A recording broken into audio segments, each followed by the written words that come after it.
they're supposed to know who you are. I don't know if I can count on that.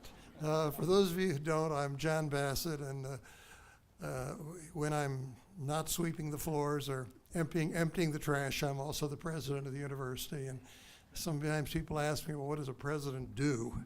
And so that's the hardest question to answer, actually, because when you wake up in the morning, you're never quite sure what the day is going to bring you. But thank you, Dr. Filkowski, for the invocation, and Kurt for those opening remarks. I'll bet none of those other universities that have convocations have a day as beautiful as this one. I'd like you to give a bonus to whoever was in charge of weather today. It is truly beautiful. Whether or not I need an introduction, students are going to have to put up with more from me in the near future. I really want to set up a regular time when I'm over in the dining center so that students that want to come and ask questions or complain or brag or do something can come and sit down and have a bite of lunch or have a cup of coffee. And I'm going to ask the deans and vice presidents and directors to take their turn at the table too. So they'll be kind of a president's table where somebody will be at on many of the days of the week there, and perhaps something in the steps building that indicates, well, today you have the provost. Okay, Mr. Provost, why don't we have a major in history or something like that, one of those good questions. Also, with the help of Dave Wise, our VP for Marketing and Communication, President Bassett is going to start tweeting.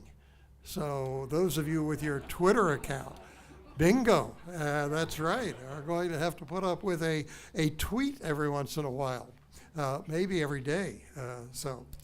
Well, our convocation brings together our students, our faculty, our staff in the fall, honoring students, acknowledging that what we are really about is helping to create opportunities for students.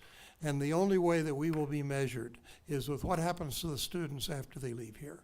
And so preparing students to go out and be competitive for the best jobs in our valley or anywhere else in the world they go is our first job. Creating opportunities, getting them excited about learning.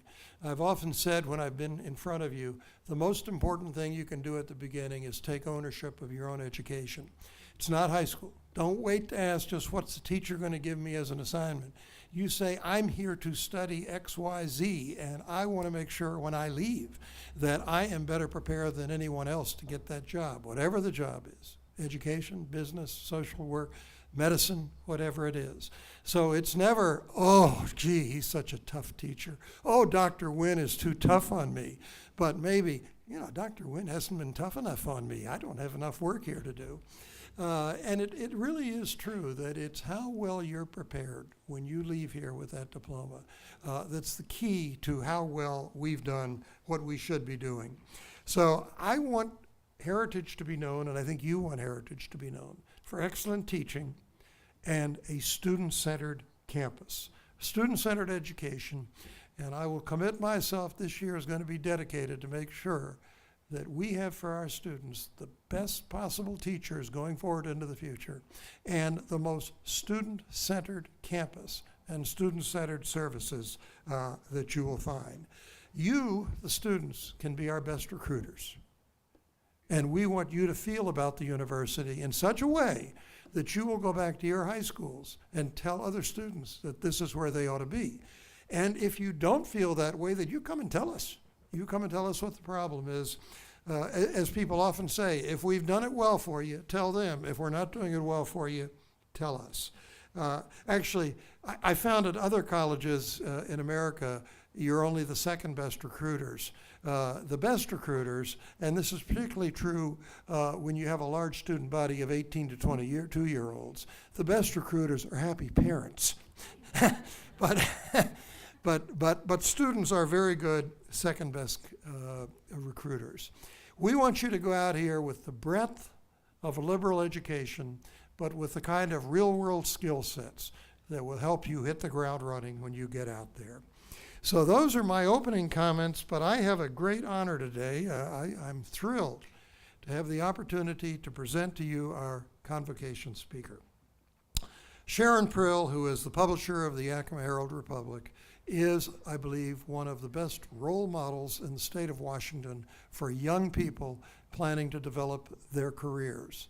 And as a matter of fact, it was only a few years ago that Sharon Prill was acknowledged as one of the 40 most successful people under 40, 40 under 40, in the publishing world in the United States. She's a native of Hawaii, is very proud of her own Filipino heritage, but native of Hawaii, and graduate of the University of Washington. Our good colleagues and friends from Seattle, who actually have about 3 offices on our campus too. Spent a number of years as a young person in the publishing world with the Seattle Times, and then went off and left the fair state of Washington to go to the Midwest, to go to Wisconsin, where she became the senior vice president at the Milwaukee Sentinel-Journal. About 3 years ago, she was encouraged, seduced, recruited, whatever it is, to come back home to Washington. We're so happy she did come back home because she's doing a wonderful job with our newspaper, the Yakima Herald Republic.